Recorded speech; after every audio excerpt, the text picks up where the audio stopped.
The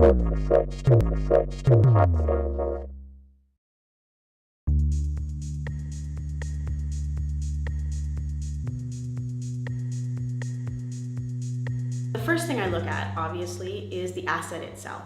And there are a few things the asset needs to have before I'll consider investing in the company. The first thing the asset needs to have is it has to be economic, a priori, which means that you need to be able to dig it out of the ground, process it, and sell it at a profit. It doesn't matter how big it is, doesn't matter how high grade it is, unless there's a feasible mining idea around it, you're not going to invest in it. The second thing is scale. It does have to be big enough. You can have the highest grade, most economic mine in the world, but if you're only producing 10,000 ounces a year, nobody's ever going to buy it. You also need to know where you are on the cost curve.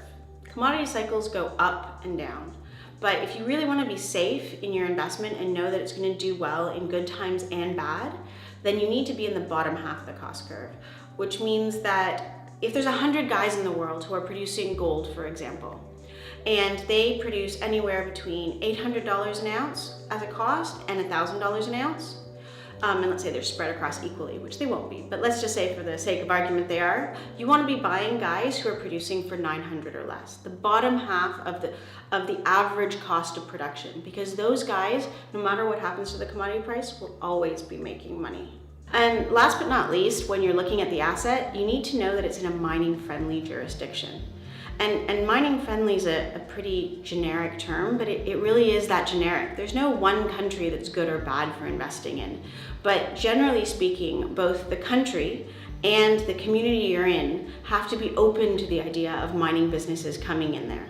And that's just sort of a general idea, but you need to look into it and make sure that they want to mine there. I hope you found that useful, and if you did, please feel free to click the button below and subscribe to CRUX Investor and hopefully get more information that you find useful.